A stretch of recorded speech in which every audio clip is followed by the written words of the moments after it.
अगर कोई बूढ़ा शख्स है अपने से सामान नहीं रख सकता तो सामान उठा करके रखना, कोई टेंशन नहीं है। 35,000 फीट की ऊंचाई पे आप उड़ रहे हैं, एक बार बटन दबाइए, आंधी तूफान में हाजिर है। एक्सक्यूज मी सर, क्या चाहिए?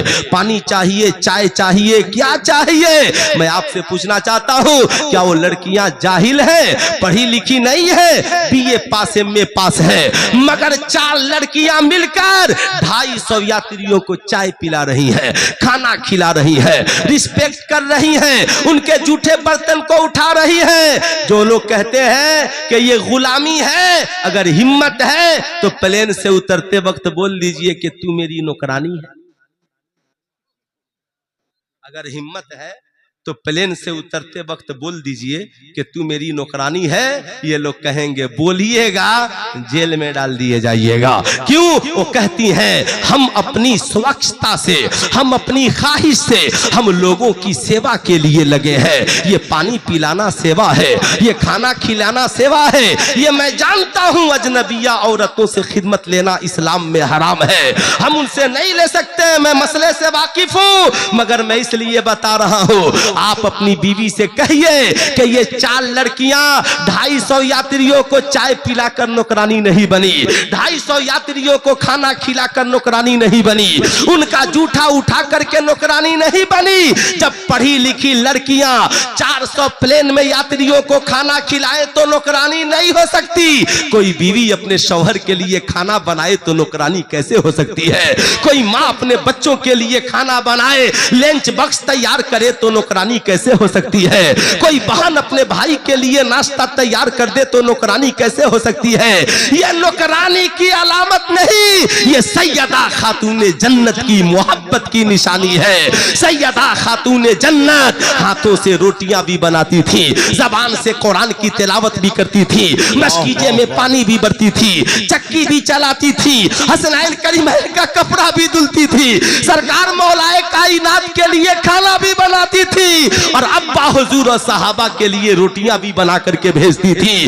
बताओ मेरी कौम की शहजादियों, इसलिए आज के जलसे से पैगाम लेकर के जाओ, ज़हन को निगेटिव न करना, पढ़ लिख कर समाज में कामयाब बनना है, मगर कैरेक्टर हीन नहीं। हमें मर्द है तो गुलामी मुस्तफा में जीना है और औरतें हैं तो सैयदा खातूने जन्नत की कनीज बनकर जीना, वाह वाह वाह, कनीज बन करके जीना है। याद रखिएगा, इस दौर जिस दौर में हम और आप जी रहे हैं, ये दौर तीर तलवार का नहीं है, ये दौर बम बारूद का नहीं है, ये दौर लश्करे जर्रार का नहीं है, ये दौर आला हजरत के मिशन का, ये दौर आला हजरत के मिशन का है। आप कहिएगा आला हजरत का मिशन क्या है? उनके दर का ये कुत्ता कहता है। आला हजरत का मिशन पढ़िए। आला हजरत ने अपने 10 नुकाती प्रोग्राम में लिखा था, हमारी कौम के जो बच्चे तालीम हासिल कर रहे हैं उनकी तालीमी सलाहियतों की जांच कराई जाए, तालीमी सलाहियतों की जांच कराई जाए। मैनेजर साहब ने जिस प्रोजेक्ट को लॉन्च किया, ये काबिल मुबारकबाद है। यूपीएससी बीपीएससी की तैयारी कराना, नीट की तैयारी कराना क्यों जरूरी है? सुनिए, 100 साल पहले बरेली के रजा ने, आज कुछ लोग कहते हैं, अभी मैं हैदराबाद गया था शबे बरअत में, इमाम साहब कह रहे थे जब से इश्तहार छपा सब लोग आकर पूछते थे बरेलवी मौलवी आ रहा है। हजरत कुछ लोग तो इसलिए देखने के लिए आए थे कि ये बरेलवी मौलवी बोलता क्या है। मैंने कहा हम क्या बोलेंगे, हम तो वही बोलेंगे जो आला हजरत अशरफी मियाँ ने बोलना सिखलाया है, हम तो वही बोलेंगे जो बरेली के इमाम अहमद रजा ने बोलना सिखलाया है, हम तो वही बोलेंगे जो मुहद्दिस आजम ने बोलना सिखलाया है, हम तो वही बोलेंगे जो मुफ्ती आजम ने बोलना सिखलाया है। अभी स्टेज से हमारे बच्चे वही बोल रहे थे जो अल्लामा आकिल मन्नानी साहब किबला ने, हजरत अल्लामा आकिल साहब किबला ने बोलना सिखलाया है, अल्लामा अंजुम साहब किबला ने बोलना सिखलाया है। हमें जो इनसे विरासत मिलती है हम उसे आप तक पहुंचाते हैं। बरेली के इमाम अहमद रजा ने इस कौम को ज़हन दिया कि हमारे जो बच्चे पढ़ लिख रहे हैं इनकी तालीमी सलाहियतों की काउंसलिंग कराइए। अगर ये बच्चे मदारिस में पढ़ते हैं तो क्या ये बच्चे कुछ बनने की सलाहियत रखते हैं? क्या ये बच्चे पढ़ करके मुबल्लिग बन सकते हैं, मुफस्सिर बन सकते हैं, मुनाजिर बन सकते हैं, मुहद्दिस बन सकते हैं, मुफस्सिर बन सकते हैं? बहुत बड़े मुबल्लिग अल्लामा अब्दुल अलीम आलिम मेरिट की तरह बन सकते हैं। क्या बन सकते हैं? जो बन सकते हैं मुनासिब पैसा खर्च करके इन्हें बना दिया जाए। मैं उसी से अखज़ करते हुए इस दौर में कहता हूं कि इस दौर में हमारी कौम के जो बच्चे स्कूल में पढ़ रहे हैं, कॉलेज में पढ़ रहे हैं, डिवीजन सेंटर में पढ़ रहे हैं, आपको ये पता लगाना होगा इस साल मैट्रिक में अपनी बस्ती में कितने बच्चों ने अच्छा प्रदर्शन किया, इस साल इंटर में कितने छात्र छात्राओं की पोजीशन बेहतर रही। क्या उसमें कोई ऐसा बच्चा है जो पढ़ेगा तो जज बन सकता है? क्या कोई ऐसा बच्चा है जो पढ़ेगा तो यूपीएससी बीपीएससी की तैयारी करके एसपीडीएम बन सकता है? क्या कोई ऐसा बच्चा है जो पढ़ेगा तो लॉयर और वकील बन सकता है? क्या कोई ऐसा बच्चा है जो पढ़ेगा तो डॉक्टर बन सकता है? मियां टांडा के माहौल और मिजाज को बदलने के लिए कम से कम हम ऐसे 10-20 नौजवानों का चुनाव करें जो कौम के ब्रिलियंट बच्चे हो। 10 साल साइलेंट मूड में दारुल उलूम मंजर हक टांडा के अराकीन और असातिज़ा के निगरानी में उन बच्चों के पीछे मेहनत करें। हम ये पता लगाएं कि उनकी माली हैसियत क्या है। क्या उनके माँ बाप इन्हें पढ़ा सकते हैं? अगर वो नहीं पढ़ा सकते तो मैं कहता हूं आप इन बड़े बुजुर्गों से पूछ लीजिएगा, ज़कात का हकदार हर गरीब ईमानदार मुसलमान है, वो चाहे स्कूल में पढ़ता हो चाहे मदरसे में पढ़ता हो। आप इन्हें कहिए कि उसका बाप अमीर नहीं है, उसके माँ के पास पैसा नहीं, हजरत ये बच्चा आपके जिम्मे है। पूरी कौम पैसा जमा करके उन गरीब बच्चों को उस ऊंचे उड़ान तक पहुंचाइए, उन ऊंची कुर्सियों तक पहुंचाइए, ताकि 10-20 साल बाद आपके गांव में एक जज भी हो, एक डॉक्टर भी हो, एक इंजीनियर भी हो, एक आईपीएस अफसर भी हो, अल्लामा आकिल साहब की तरह एक बेहतरीन मुहद्दिस भी हो, अल्लामा अंजुम साहब की तरह बेहतरीन आलिम मुफ्ती भी हो, मौलाना शहजाद साहब की तरह बेहतरीन आलिम हो, मियां जानते हैं बेहतरीन हाफिज कुरान हो। ये हमारी सोसाइटी के लिए जरूरी है, मगर ये बड़ी कुर्सियां उनके पास बाद में हो। समाज में वो आशिके मुस्तफा पहले हो, आशिके मुस्तफा पहले हो। इसलिए कि इस कौम की हिफाजत के लिए लश्करे जर्रार की जरूरत नहीं, पढ़े लिखे हुसैनी नौजवान की जरूरत है। अगर आपने आज तैयार नहीं किया तो याद रखिए आपकी इस बिल्डिंगों की हिफाजत कौन करेगा? आपकी बहू बेटियों की इज्जत की हिफाजत कौन करेगा? हमारी माओ बहनों की इज्जत की हिफाजत कौन करेगा? मुझे बिहार में याद है, बिहार में मेरे एक साथी को किसी मामले में पुलिस आई और सुबह उठा करके लेकर के चली गई। जब मैं पहुंचा तो दारोगा साहब ने कहा, मुफ्ती साहब फौरन थाने से निकल जाइए, मर्डर केस का मामला। मैंने कहा मेरा दोस्त तो मर्डर कर ही नहीं सकता है, उसे एक चाकू तक नहीं रखता, ये मर्डर करने की बात कर रहे हैं दारोगा जी। कहा आप पहले यहां से निकलिए, बाद में बात करेंगे। मैंने फौरन, मेरे रिलेटिव में डीएसपी साहब है, मैंने फोन किया, बोले हजरत अभी फोन, बोले ऐसा ऐसा मामला का, बस टेंशन मत लीजिए वहीं बैठिए। उन्होंने फोन किया दारोगा को, कहा क्या मामला है? कहा सर ऐसी बात है। कहा शाम तक उसको जल्दी जांच करो और क्या है मुझे रिपोर्ट करो। मैं जलसे में रांची जा रहा था, दारोगा जी ने कहा हजरत जाइए, हम लोग पता लगा लेंगे, शाम तक इनको घर पहुंचा देंगे। ठीक वही हुआ, ठीक वही हुआ। क्यों? इसलिए कि उस वक्त हम लोगों के पास पावर ऑफ एजुकेशन था। अगर आप भी चाहते हैं कि आपका घर बलडोजर से बचे, आप चाहते हैं कि इन मदारिस की हिफाजत हो, तो अपने बच्चों को आईपीएस अफसर बनाना होगा, अपने बच्चों को जज बनाना होगा, अपने बच्चों को वकील बनाना होगा। याद रखिए अपने बच्चे को बड़ा आलिम बनाना होगा। ये आलिम नहीं बनेंगे तो बताओ हमारी कौम के अकायद की हिफाजत कौन करेगा? हमारे बच्चों के ईमान की हिफाजत कौन करेगा? इनके अखलाको किरदार की हिफाजत कौन करेगा? हमें नमाजी, हाजी, समाज का सच्चा इंसान कौन बनाएगा? और पढ़ लिख कर हमारे बच्चे engineer, doctor, professor, scientist, lawyer, वकील, आईपीएस अफसर नहीं बनेंगे तो समाज में ऊंची उड़ान वालों के सामने सच्चाई का कलम कौन चलाएगा? वाह वाह वाह, कौन चलाएगा? मगर ये होगा कैसे? तकरीर करना आसान है, बहुत आसान। 2 मिनट में मैं बोलूंगा, कल होकर जाकर आप लोग बोलिएगा हजरत बहुत अच्छी तकरीर हुई, फिर अगले साल उनको दावत कर दीजिए। क्या बात हजरत, क्या बात है, वाह। इससे आगे आपका कोई मुतालबा नहीं होगा। लेकिन मैं कहता हूं मुझे किसी साल मत बुलाइएगा, लेकिन मैनेजर साहब का जो मिशन है उससे आज वादा कीजिए कि हम सबको जुड़ जाना है। कितने लोग जुड़ेंगे, जरा हाथ उठाइए। अरे सब लोग हाथ उठाइए, कितने लोग मैनेजर साहब के मिशन से जुड़ेंगे? आप लोग को नहीं जुड़ना है? जुड़ना है तो हाथ उठाइए पूरा मजमा। सब लोगों को जुड़ना है। क्यों? सुनिए क्यों जुड़ना है, जानते हैं क्यों? जो बच्चे कॉलेज में आवारा हो रहे हैं, स्कूल में शराबी जुआरी हो रहे, उन्हें बचाना है। कॉलेज से भगा कर नहीं बचाना है, स्कूल से भगा कर नहीं बचाना है। हमारे बच्चे 5 के बाद बड़े स्कूल में जाएंगे, 6, 8 के बाद बड़े स्कूल में जाएंगे, इंटर के बाद जाएंगे। पहले याद, मंजरे हक इंग्लिश मीडियम स्कूल में नर्सरी भी पढ़ेंगे, LKG भी पढ़ेंगे, UKG भी पढ़ेंगे, 1 भी पढ़ेंगे, 2 भी पढ़ेंगे। क्यों? इसलिए कि यहाँ पे निगरानी करने वाला फासिक नहीं, आलिमे दीन होगा, आशिके मुस्तफा होगा। यहाँ मास्टर भी बहाल किए जाएंगे, पढ़ाने के लिए आलिम भी होगा। 1 से 100 यहीं पढ़ेगा, क से गया यहीं पढ़ेगा, अलिफ से या यहीं पढ़ेगा, A से Z यहीं पढ़ेगा। याद रखिएगा, जहां मदर्स डे के रोज आम स्कूलों में नचाया जाता है, यहाँ हमारे उलमा उन बच्चे बच्चियों को खड़े करेंगे, कहेंगे आज मदर्स डे है, नाचा नहीं जाएगा, बल्कि तुम्हें माँ बाप की अदब करने का तरीका बताया जाएगा। वाह वाह वाह वाह, अदब करने का तरीका बताया जाएगा। हमारे आलिम रब्बानी खड़े होंगे, कहेंगे बच्चों बताओ, सुबह को स्कूल आते हो तो तुम्हारा लंच बॉक्स कौन तैयार करता है? तुम्हारी माँ। तुम्हारे लिए अच्छे कपड़े कौन खरीदता है? वालिद।